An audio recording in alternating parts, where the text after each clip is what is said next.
আপনি ঠিক কি গাছ বেশি চাচ্ছেন না গাছে ফুল বেশি চাচ্ছেন? আপনার মনের মধ্যে যে প্রশ্ন সেটা কমেন্টের মধ্যে জানান, আর জানতে পারবেন সঠিকটা কি। না, আমি অন্য কোনো কিছু নিয়ে বলছি না, গাছের লাইফটা নিয়ে বলছি।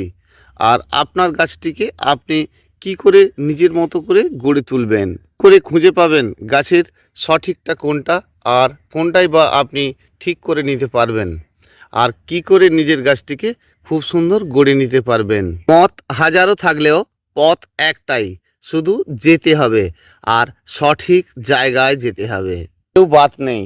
জলের উদ্ভিদ, গাছের পাতা, বাড়ন্ত গাছের রূপ। ফলে আমাদেরকে প্রতিটি বিষয় সঠিকভাবে জানবো, বা কোনটা সঠিকভাবে গাছের কার্য আমরা করব, সেই সকল বিষয়টা নিয়ে কিন্তু আমরা বুঝবো আজ। আর একটু সময় দিতে হবে, দিলেই গাছের কোন কাজটি আপনি নিজের থেকেই করবেন, আর সেই বিষয়টি কিন্তু আজকে তুলে ধরবো। পুষ্পশ্রী নার্সারি, কলাঘাট, আমি কমল। হ্যাঁ, ফুলের সম্বন্ধে ভুল বলার চেষ্টাও করি না, অবশ্যই আমি আমার মতো করে বললাম। পরীক্ষণীয়, আপনি একটু সময় দিয়ে চিন্তা করে দেখবেন, এবং যে বিষয়গুলো বলবো একটু একটু করে নিজেরা পরীক্ষা করে দেখবেন। উপকার পেলে অবশ্যই সেই কাজটি করবেন। বিশেষ করে গাছের বিষয়, গাছের লাইফ নিয়ে বলা মানে একটা জীবন, আর একটা জীবনের জন্যই বেঁচে থাকে আমাদের মতো হাজার জীবন। এর সঠিকটা না জানলে জেনে নিতে হয়, আর জানলেই আনন্দ নিজে সব থেকে বড় পাওয়া যায়, অন্যকে আনন্দ দেওয়াও যায়। একটু করে একটু সময় দিতে পারলে সারা সময়টা ভালো কাটবে। ফুল সে কথাই বলে। কি বলতে চাইছি আমি, এত সময় কথা একটু চটপট বললে ভালো হতো না? আরে বলবো তো, গাছের গোড়ায় ঘাসপালা পরিষ্কার করেছেন? কি অবস্থা হয়েছে একবার দেখেছেন কি নিজের গাছটির দিকে তাকিয়ে? ভুলে কেন যাচ্ছেন? এরাও উদ্ভিদ, এদেরও ফুল হয়। কি পরিচর্যা করবেন? প্রথম পরিচর্যা করেছেন কি? দেরি করলে চলবে না। ঘাস দেখা যাচ্ছে, গাছ দেখা যাচ্ছে না। আপনার ফোকাস যদি থাকে একটা গাছের প্রতি, পাশের গাছটিকে লক্ষ্য করলে চলবে না। আপনাকে জানতে হবে আপনার টবের মধ্যে একটি গাছ রয়েছে, আর গাছের গোড়ায় আগাছা উদ্ভিদে ভর্তি রয়েছে। আপনি বলবেন না, আমার একদম পরিষ্কার পরিচ্ছন্ন আছে। হ্যাঁ আছে, বেশ কয়েকটি জনের এইভাবে আমি দেখেছি, অনেকের বাড়িতে গিয়েও দেখেছি। তো দেখেছি বেশিরভাগ বন্ধুর বাড়িতে গিয়ে দেখেছি এই সকল কাজগুলো তারা কিন্তু অনেকেই করে না। আর মনে রাখবেন, এই সকল গাছের কাজগুলো যদি আপনি না করেন, আপনার গাছের বৃদ্ধিটা একেবারেই বন্ধ হবে প্রথম থেকেই। না, কোনো দরকার নেই, আমি এখনই পরিষ্কার পরিচ্ছন্ন করে দিচ্ছি। দেখুন, সম্পূর্ণ পরিষ্কার করে দিয়েছি। আর এটা দেরি কেন হচ্ছে? আর এভাবে সবসময় পরিষ্কার পরিচ্ছন্ন রাখতে হবে। গাছ স্বস্তি বোধ তবেই করবে, তারা ভালো হয়ে উঠতে থাকবে। ডিরেক্ট গাছের গোড়ায় জল দিচ্ছেন, এভাবে মাটি খুলে যাচ্ছে নাকি? তাহলে এই শেকড়টা হালকা করে চাপা দিন। সবসময় যেন গাছের গোড়া একদম পরিষ্কার পরিচ্ছন্ন থাকে। শুধু খাদ্য দেব, জল দেব আর বীজ দেব, তাইলে হবে না। সবসময় গাছের গোড়া পরিষ্কার পরিচ্ছন্ন রাখতে হবে, গাছের সঠিক দিকটা খুঁজে পেতে হলে। এই প্রথম পরিচর্যা যারা করতে পারবে, তারা প্রথম থেকেই কিছু কিছু করে নিজের গাছকেই সঠিকভাবে গড়ে তুলতে পারবে। করে দেখুন, আমার কথার সঙ্গে মিল খুঁজে অবশ্যই পাবেন। এরা উপকারী বন্ধু, গাছের পিঁপড়েগুলোকে ধরে ধরে খায়, আর গাছের ডালের ফাঁকে লুকিয়ে থাকে। নিশ্চয়ই আমরা এর বিষয়ে অনেক জেনেছি আর জানব। দেখুন, প্রতিটি প্রাণী কিন্তু মানুষের জন্য, আর এরা উপকার করতেই আসে। আর এদের উপকার করার ফলে আমরা ভাবি অনেক সময় যে উপকার করতে গিয়ে ওরা যে কতটুকু ভুল করে যায় অনেক সময়, সেটা কিন্তু বুঝতে পারি না। সেই জন্য আমাদেরকে সঠিকভাবে চালনা করতে হবে, এবং তবেই কিন্তু সুন্দরভাবে প্রতি গাছকে আমরা সঠিকভাবে করতে পারবো। এরা গাছের পিঁপড়ে পোকামাকড়কে ধরে ধরে পরিষ্কার করে দেয়, অর্থাৎ একেবারে খেয়ে নেয়, এদের জীবিকা অর্জন করে, আর গাছকে আপনার সুস্থ রাখতে সাহায্য করে। পাশাপাশি এরা আমাদের গাছের পাশাপাশি এদেরকে পাওয়া যায়। আর নিশ্চয়ই জানেন এই ভদ্রলোক কে। একটা প্রজাপতিকে তার একটা সেলফি দেবো আর কি, গাছে কি করছে দেখানোর জন্য বারবার চেষ্টা করছি। বেটা বসছেই না, শুধু এখানে একবার বসে তো ওখানে একবার বসে, আর ওকে ধরতে পারছি না। আর এই প্রজাপতি সম্বন্ধে একটু বলি। কিছু খুঁজে বেড়াচ্ছে এই ছোট্ট প্রজাপতি, অনেক কষ্ট করে বসেছে, তাও দেখুন আবার চলে যাচ্ছে। আর এ কি করতে চাইছে ঠিক আমি একটু দেখতে চাইছিলাম। তো কখনো মাটিতে বসে তো কখনো পাতায় বসে। এই যে পোকাটিকে দেখছেন এরা খুব ডেঞ্জারাস, গাছের পাতা এক ধার থেকে খেয়ে পরিষ্কার করে দেবে। আর এগুলো কিন্তু আপনার হতে থাকে এই আগাছা উদ্ভিদগুলো যত জন্ম নিতে থাকবে। তাহলে আপনাকে ফোকাস করতে হবে আপনার ফুলের গাছটি, আর যেটা দ্বারাই আপনি আনন্দিত হবে আরেক ফুলে আসে একটা প্রজাপতি। আর এই ধরনের কিছু কীটপতঙ্গ আছে যারা গাছের পাতা পরিষ্কার করে খেয়ে যায়। অর্থাৎ রোগমুক্ত করতে গেলে গাছের পরিষ্কার পরিচ্ছন্নতা সর্বদাই আপনার রাখতে হবে। আপনার সবসময়ের জন্য শীত, বর্ষা, গ্রীষ্ম যখনই আপনি ভাবেন না কেন গাছের নিচ পাতা সবসময় পরিষ্কার পরিচ্ছন্ন আপনাকে রাখতে হবে। যে খুঁজে দেখে প্রজাপতি ফুটেছে কোথায় ফুল, এক ফুল থেকে আসে আর এক ফুল। আর কি করার জন্য না পলিনেশন করার জন্য। আর এই কাজটাই আমাদেরকেও করতে হয়, হ্যান্ড পলিনেশন করে নিতে হয়, এক ফুলের থেকে নিয়ে গিয়ে আর এক ফুলে দিয়ে দিতে হয়। আপনারাও করে থাকেন। তা মূল কথা হচ্ছে যেই প্রজাপতি আপনার একটা ফুলের দ্বারায় আর একটা ফুলে গেল, সে শুধু কি এই কাজটাই করছে, তার ভুলে অন্য কোনো ক্ষতি করছে না তো গাছের? আর সেটাও একটু জানতে হবে। ফুল খাবে, ফুলের মধু নেবে আর পরাগ মিলন করে দেবে, এটা অত্যন্ত জরুরি। আর এরপর যেটা হয় আর কি, সেই সময়টা আপনাকে লক্ষ্য করতে হবে। যে ওরা তো আর সব জানে না, যে ধরুন একটা গাছের ফুল থেকে ফলে পরিণত ওর কাজ ছিল করে দিয়েছে, সেটা আমরাও এখন করে নিচ্ছি। যাই হোক, তো এই কাজটা তো ওরাই করে বেশি, তাই না?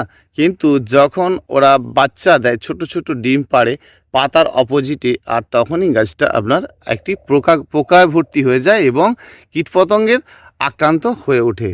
তাহলে আপনি ঠিক কোন সময় এই ফুল গাছেদের ক্ষেত্রে ঠিক ওষুধটা স্প্রে করবেন যাতে আপনার উপকার হবে, ক্ষতি কিছু হবে না। গাছে ভর্তি ফুল শেষে এই আপনার ফুল ফুটেছে, এই সময় আপনি কোনো ওষুধ দিলেন না, ঠিক আছে, কিন্তু কয়েকটা দিনের মধ্যে হালকা করে হলেও আপনাকে গাছের মধ্যে একটু কোনো কীটনাশক দিতে হবে। কোনোটাতে দেখবেন ছোট ছোট ফুলকুঁড়ি আছে, কেউ ফুল ফুটেছে আর কেউ ফুল থেকে আবার শুকনো হতে শুরু হয়েছে। তাহলে এই সময়কার জন্য আপনাকে ওষুধ দিতে হলে 1 লিটার জলে 1 ml নয়, 2 লিটার জলে 1 ml ওষুধ দেবেন। শুধু একটু হালকা পাওয়ারে দেবেন। আর দিলে কি হবে, গাছের যে মধ্য পোকার বাসা হবে সেটা কিন্তু হবে না। তাহলে এটা কিন্তু খুব জরুরি যে আমরা যখন গাছের ক্ষেত্রে যে সকল গাছে ফুল টুল হচ্ছে আর গাছে ভর্তি ফুল হচ্ছে, তারপরেই দেখছি গাছে বিভিন্ন ধরনের পোকার জন্ম হচ্ছে। কারণ পোকার জন্মটা কিন্তু হয়েই যাচ্ছে, আমরা বুঝতে পারছি না। সেই জন্য গাছের ফুল থাকা অবস্থাতেও যদি আপনি কোনো কীটনাশক দিতে চান, আর সেই কীটনাশকের পরিমাণটা আপনার খুব কম থাকতে হবে। যে ধরনের বাড়িতে কীটনাশক আপনার রয়েছে সেটা কিন্তু একবার দেবেন। পরিমাণে যদি কোনো খাদ্য বা কোনো কীটনাশক আপনি গাছের মধ্যে বা কোনো ফাঙ্গিসাইড দিতে থাকেন, তাহলে কিন্তু আপনার কোনো ক্ষতি হবে না। পরিমাণ অধিক হলে সকল কিছুরই বড়সড় ক্ষতি হতে থাকবে। অর্থাৎ যে কোনো কীটনাশক, সার, ওষুধ যাই বলেন না কেন, সবই কিন্তু পরিমাণ কম রাখবেন। অর্থাৎ গাছের গোড়ায় খাদ্য দেওয়া বা গাছের কোনো ওষুধ দেওয়া, গাছে পরিমাণ মতো জল দেওয়া, এটা বিশাল একটা ব্যাপার। আর এই বিশাল ব্যাপারটার পিছনেও একটু ভাবি। প্রথম ভাবনা যে গাছের গোড়ার বললাম একটু আগেই যে সব সময়ের জন্য পরিষ্কার পরিচ্ছন্ন রাখা, আর বর্ষার সময় কিন্তু বারে বারে না মাটিকে এলোমেলো করা, তাহলে ক্লিয়ার। আর তাহলে গাছের অনেক সময় দেখা যায় কুঠে গাছের বেড়ে ওঠা সব কিছু তো আপনি পরিমাণ মতো জল দিচ্ছেন। আর এই জল দেওয়ার বিষয়টা একটু বুঝি। সর্বপ্রথম দেখুন, যদি আপনি বেশি বেশি পরিমাণে জল দেন, তাহলে আপনার কোন ধরনের টবের মধ্যে বেশি বেশি পরিমাণে জল দেওয়া যাবে আর কোন ধরনেই আপনাকে বেশি পরিমাণে জল দেওয়া যাবে না। কারণ আপনি সেই কাজটি একটু আগেই করে ফেলেছেন, আর সেটাই আবার আপনি বুঝতে পারছেন না। একটু বুঝে নিন, তাহলে আপনি নিশ্চয়ই ক্লিয়ার হয়ে যাবেন। যতই বৃষ্টি আসুক না কেন, কিছু কি যায় আসে? কারণ এই মাটিটা সবে মিলে কত আছে, 100 গ্রাম। আর এই 100 গ্রাম মাটির মধ্যে আছে একটি গাছ। এক্ষেত্রে আপনি আনলিমিটেড জল দিচ্ছেন, যখন মন চাচ্ছে জল দিচ্ছেন, কিন্তু এই মাটির মধ্যে আছে কি নেই। কারণ এই মাটির মধ্যে এই এখনই আপনি জল দিলেন, 2-5 মিনিট রৌদ্র বেরোলো আর এই মাটিটা কিন্তু শুকনো হলো। আর বাকি কাজগুলো তো আপনারা জানেন, টবের নিচে নুড়ি দেওয়া ভালো করে।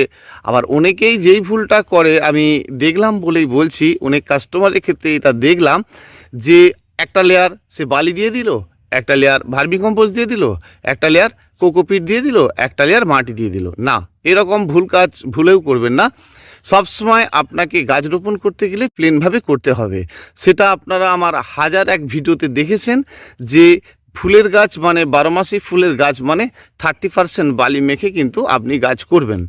আর যখনই আপনি ভার্মিকম্পোস্ট কোকোপিট দিতে চাইবেন, সেটা গাছটা রোপণ করার পর উপরে দেবেন, তাহলে ডিকম্পোজ হওয়ার সুযোগটা থাকবে, জেনেছেন। কিন্তু যখন আপনি এরকম একটা ছোট টবে রোপণ করবেন, আপনার জল মেপে চেপে দেওয়ার কোনো দরকারই নেই।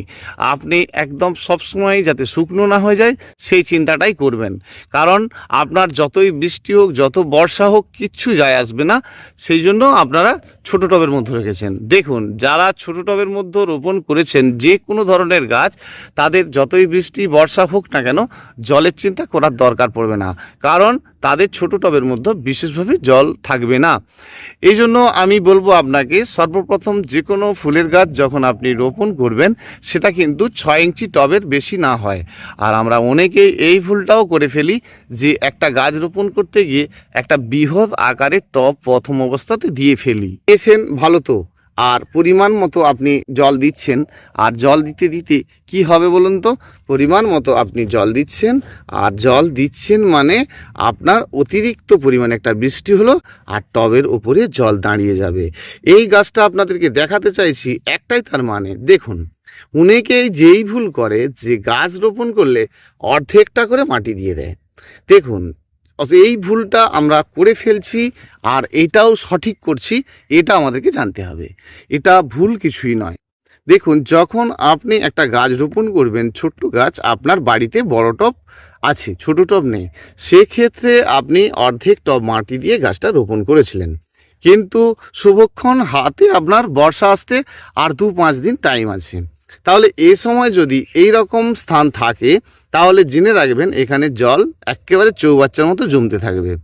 আর কি হবে, সে আপনি ড্রেনেজ ব্যবস্থা করেছেন ঠিক, তবুও দেখছেন মাটিটা স্যাঁতসেঁতে থাকবে। তার কারণ এখান থেকে এখানের দূরত্বটা প্রায় 3 ইঞ্চি আপনি টবে খালি রেখেছেন। তাহলে কি হচ্ছে, সব সময়ের জন্য এখানে ঠান্ডা ময়েশ্চার থাকবে। আপনার কাজ হবে গাছটিকে খুলে নিয়ে নতুনভাবে রোপণ করা। আর এখানে এতগুলো দাগ দেওয়া রয়েছে, নিশ্চয়ই বুঝতে পারছেন।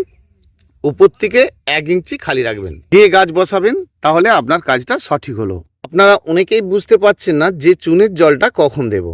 দেখুন, 100 গ্রাম চুন 10 লিটার জল, এটা আপনাদেরকে আন্দাজ করে বলে দিয়েছি যে 100 গ্রাম চুন 10 লিটার জলে দিলে কি হয়। 100 গ্রাম চুন 10 লিটার জলে দিলে এই মাটির মধ্যে যে ফাঙ্গাস এটা করে রয়েছে, যে শেকড় পচনের বিষয়টা থাকছে, যে পাতা আপনার লালচে লালচে ভাব আছে, সবটাই কিন্তু মুক্তি পাবে। অর্থাৎ যদি আপনার এরকম হয়ে থাকে, ইমিডিয়েট আপনি দিন 100 গ্রাম চুনের সাথে 10 লিটার জল। তাহলে আপনি দেবেন কখন, 15 দিন 18 দিন ছাড়া মাঝে মধ্যেই দিতে পারেন, সমস্যা নেই। কিন্তু এটা সবসময় আপনাকে মনে রাখতে হবে যে যে কোনো সময় আপনি দিয়ে দিলেন তাতে ক্ষতি কিছু নেই। কিন্তু এটা আপনাকে জানতে হবে একটা নির্দিষ্ট সময় ধরে দেওয়া ভালো। 15 দিন দিলেন, একটা জিনিস দিলেন, সেটার কাজ হবে, আবার 15 দিন পরে দেবেন, সেটাই বেশি ভালো হবে। আপনি যদি সপ্তাহে 2 বারও দিয়ে ফেলেন, সেক্ষেত্রে ক্ষতি নেই। কিন্তু ক্ষতি এটাই যে যে কোনো সার, ওষুধ, খাদ্য যখন আপনি বারে বারে দেবেন, তার কাজ না থাকলে সেটা আপনি কেন দেবেন, আর সেটা আপনার খরচই হবে। সেই জন্য বলবো, যখন লাগবে আপনি দেবেন। মাঝে মধ্যেই সাপোর্টিক ট্রিটমেন্ট হিসাবে, যেমন আপনি গাছে যে কোনো একটা কীটনাশক স্প্রে করে রাখেন, যে কোনো সময় আপনি গাছের গোড়ায় হালকা করে একটু খাদ্য দিলেন, এগুলো কিন্তু দেওয়া যায়। আর এটাকে অধিক করে নয়, বেশি বেশি করে নয়, সব সময় পরিমাণে কম রাখতে হবে। তাহলে আমরা এটা বুঝেছি, যদি আমাদের টবের মধ্যে এরকম অর্ধেক টব করে মাটি থাকে, সেটা কিন্তু আমরা তুলে নিয়ে একটু উঁচু করে বসিয়ে দেবো, মানে নিচে আবার মাটি দেব। তাহলে কি হবে, এই বর্ষার সময় যতই বৃষ্টি হোক না কেন, গাছ কিন্তু আপনার সঠিক থাকবে। চলুন আর 2-1টা বিষয় একটু দেখে নিই। এবারে আসি আর একটা বিষয়। যখন আপনারা কোনো গাছের ডালপত্র কাটতে থাকেন আর সেটা ধারালো কিছুর দ্বারাই যেন হয়, আর সেটা কিন্তু খুব ভালো কাজ হবে যদি ধারালো অস্ত্র দ্বারাই আপনারা সেটাকে কাটিং করেন, তাহলে উপর থেকে শুকিয়ে যাওয়ার বিষয়টা থাকবে না। আমরা ধারালো কিছু ব্লেড দ্বারা যদি কেটে নিই তাহলে এখানটা ছিঁড়ে যাওয়ার ব্যাপার থাকছে না, একদম শৌখিন হয়ে আপনার কিন্তু এটা কেটে পরিষ্কার হয়ে যাবে। অর্থাৎ নিশ্চয়ই বুঝতে পারলেন যে একদম ওই যে কাটা অংশটা আপনি দেখতে পাচ্ছেন আর ওটার মধ্যে কোনো ছিঁড়ে যাওয়ার ব্যাপারটা নেই। কিন্তু যখন আপনারা কোনো গাছের মোটা কাণ্ডগুলোকে কাটতে থাকবেন আর সেক্ষেত্রে আপনার কাঁচি ব্যবহার করতে হয়, কাঁচি অবশ্যই ব্যবহার করবেন। কাঁচি কিন্তু খুব ধারালো হতে হবে, আর একেবারে বোঁথা মারা কাঁচি দিয়ে আপনি কাটিং করবেন তাহলে ওখানটা ছিঁড়ে যাবে। আর যদি আপনার বাড়িতে এই ধরনের কাঁচি থেকে থাকে তাহলে আপনি এক কাজ করুন, ওখানটা কাটবেন, কাটার পরে কিন্তু ব্লেড দিয়ে ওই জায়গাটা ভালো করে বুলিয়ে দেবেন, মানে ওপরের যে চামড়াটা রয়েছে সেটা কিন্তু পরিষ্কার করে আবার ব্লেড দিয়ে কাটিং করে দেবেন। তাহলে কি হবে, ওই জায়গা থেকে শুকিয়ে যাওয়ার ব্যাপার নেই। দেখুন না, 3.5 ফুট গাছকে কেটে নামিয়েছি আমি কথায় না 1 ফুট উচ্চতায়। দেখতে পাচ্ছেন নিচে কয়েন প্ল্যান্ট আর উপরে হচ্ছে আপনার এই জাট্রোফা গাছ। তাহলে আমি তো কেটেছি কি দিয়ে না, এটা ব্লেড দিয়ে কেটেছি। ব্লেড দিয়ে যদি আপনাকে মোটা শক্ত সমর্থ ডাল কাটতে হয় সেটা আপনাকে জানতে হবে, একটু টানা ঠেলা করতে হবে। অর্থাৎ আপনি যদি কেটেও থাকেন তাহলে কিন্তু ধারালো ব্লেড দিয়ে অবশ্যই এই কাজটি করবেন, তাহলে জানবেন আপনার গাছটি দারুণ সুন্দরভাবে গড়তে থাকবে এবং এই শুকনো হওয়া যাওয়া ব্যাপারটা থাকবে না। এবারে আসি যে উপর থেকে শুকিয়ে নিচ পর্যন্ত নেবে যাওয়া শুধু কি এইটাই কারণ? হ্যাঁ, এটার শুধু কারণ নয়, এর আরও বিশেষ কয়েকটা কারণ আছে। আমার চ্যানেলে একটি ভিডিও দেওয়া রয়েছে ড্রাই ব্যাক সম্বন্ধে, অবশ্যই দেখে নেবেন। ড্রাই ব্যাক কোন কোন জায়গা থেকে আসছে আর গাছের ক্ষতি করছে সেটা আপনারা আরও ভালো ক্লিয়ার বিস্তর জেনে নিতে পারবেন। বড় হয়ে যাচ্ছে, একটু তাড়াতাড়ি বলে দিই। দেখুন, যখন আপনার মাটি খুব কমপ্যাক্ট থাকবে তাহলে কি হবে, গাছের উচ্চতায় উপর দিকে বৃদ্ধি বেশি বেশি পাবে। ক্ষেত্রে আপনাকে গাছ বারে বারে কাটিং করতে হবে, তাহলে গাছের সৌন্দর্যতা দারুণ হবে, ফুল পরিমাণে দারুণ হতে থাকবে, গাছটি গোলগাল হতে থাকবে। যদি কম্পোজের পরিমাণ বেশি থাকে মাটির মধ্যে তাহলে আপনাকে খাদ্যের পিছনে জোর দিতে হবে। অতিরিক্ত গাছের ডগা উচ্চতায় পৌঁছে যেতে থাকলে তাহলে ফুলের সংখ্যা কমতে থাকবে, গাছের কাণ্ড বৃদ্ধি হবে। তাহলে উপর থেকে আপনাকে কাণ্ড কাটিং করে গাছটিকে গুচ্ছতে রূপায়িত করতে হবে। ধীরে ধীরে গাছটিকে গ্রোথ করার জন্য এবং বেশি পরিমাণে ফুলের জন্য গাছটিকে একেবারে বল শেপের করে দিতে হবে এবং গুচ্ছ শেকড়ে রূপায়িত করতে হবে। অর্থাৎ যত শেকড় কাটিং করতে পারবেন আর ওপরের কাটিং করতে পারবেন, যদি আপনার কমপ্যাক্ট মাটির মধ্যে গাছ থাকে তাহলে তাহলে কি হবে না, গাছের বৃদ্ধিটা হতে থাকবে। তবে এই বর্ষার সময় কিন্তু বারে বারে মাটি এলোমেলো করা নয়, এটা আপনারা অন্য সময় করবেন, তাতে বেশি ভালো কাজ হবে। এ সময় যেটা করবেন, গাছের উচ্চতা যদি খুব লম্বা লম্বা হতে থাকে তাহলে কাটিং করে গাছটির গ্রোথ করতে থাকুন, আর যত গ্রোথ করতে থাকবেন তত ফুলের পরিমাণ বৃদ্ধি পাবে। অর্থাৎ একটাই ডাল থেকে লম্বা হয়ে যাচ্ছে তাহলে প্রচুর পরিমাণে আপনি ফুল পাচ্ছেন না। গাছের গ্রোথ বেশি থাকলে গাছের খাদ্য যেটুকুই মাটির মধ্যে বেশি পরিমাণে আছে আপনি না বুঝতে পারলেও সেটা কিন্তু গাছ বুঝতে পারছে এবং সেই সকল খাদ্য গাছ কিন্তু নিতে পারবে, কারণ তার অনেক ডাল শাখা আছে আর ফুলের পরিমাণ অনেক বেশি বৃদ্ধি হবে। যে গাছে আপনাদের এমনি ফুল বৃদ্ধি হচ্ছে, প্রচুর পরিমাণে ফুল হচ্ছে, আর সেই গাছে বারে বারে ফুল আনানোর জন্য সুপার ফসফেট পটাশ ব্যবহার করবেন না। যে গাছ প্রচুর বৃদ্ধি হচ্ছে তাতে খাদ্য দেওয়া বন্ধ করুন, দেখবেন ফুলের পরিমাণ বেড়ে উঠবে। এবং সব সময় দেখবেন গাছকে সুন্দর থাকবে যখন আপনারা ফুল শেষে গাছটিকে কাটিং করবেন। সাইড হিসাবে সাব, ব্যাবিস্টন, জ্যাকিস্টন যে কোনো একটা নিয়ে রাখবেন, মাঝে মধ্যে একটু স্প্রে করে রাখবেন, মাঝে মধ্যেই খাদ্য দেবেন, খাদ্য বানিয়ে নেবেন। এমন খাদ্য বানানোর ভিডিও আমার দেওয়া রয়েছে, একটু দেখে নিতে পারবেন। ওয়েদার পরিষ্কার হলে তবে কিন্তু আপনি তরল খাদ্য দেবেন, তাছাড়া কিন্তু দেবেন না। বানানো খাদ্য আপনি যে কোনো সময় দিতে পারবেন। জেনেছেন 6 রকম জৈব, সাথে 2 রকম নাইট্রোজেন, একটা মাটি, কিছুটা মাটি, ভার্মিকম্পোস্ট, কোকোপিট সব একসঙ্গে মেখে জলে ছিটে দিয়ে 7 দিন রেখে দেবেন, আর তারপরে আপনারা সেটাকে ব্যবহার করবেন নিজেদের মতো করে এবং জলে ছিটিয়ে দিয়ে রাখবেন একটা পলিথিন চাপা দিয়ে। 7টা দিন গেল, আর 7টা দিন পর থেকে আপনি কম বেশি ব্যবহার করবেন, তাতে আপনার গাছ বেশি ভালো হবে। আর এই সময়ের জন্য শুরু মানেই আপনাদেরকে জানতে হবে যে গাছে একটু কীটপতঙ্গের উপদ্রব বেশি হবে। অবশ্যই যে কোনো কীটনাশক আপনারা মাঝে মধ্যে দিয়ে রাখবেন। প্রোক্লেম, হামলা, প্রফিক সুপার, এই ধরনের বহু ধরনের কীটনাশক রয়েছে, সোনাটা আপনারা মাঝে মধ্যে কিন্তু দিতে থাকবেন, দেখবেন গাছে পোকামাকড়ের উপদ্রব একেবারেই কম থাকছে। আর আগামীকাল একটি ভিডিও দেব, আর এই বিষয়টা জেনে নিচ্ছেন মোটামুটি। ফোন নাম্বারটা জেনে নিন 9609456194, না বুঝতে পারলে কল করে নেবেন। বিষয়টা একটা ভিডিও দ্বারা তো সব বলা যায় না, নিশ্চয়ই বলে দিতে পারবো। যদি আপনার কাছে কোনো সমস্যা বোধ হয়ে থাকে ফোন করবেন। চ্যানেলটি যদি ভালো লেগে থাকে অবশ্যই একটা সাবস্ক্রাইব করে রাখবেন, লাইক করবেন, কমেন্ট করবেন। ভীষণ ভালো থাকবেন বন্ধুরা। আর আপনারা সময় দিলেন আর এইভাবেই সময় দেবেন, পাশে থাকবেন। অসংখ্য অসংখ্য ধন্যবাদ। আবার আসছি আগামীকাল।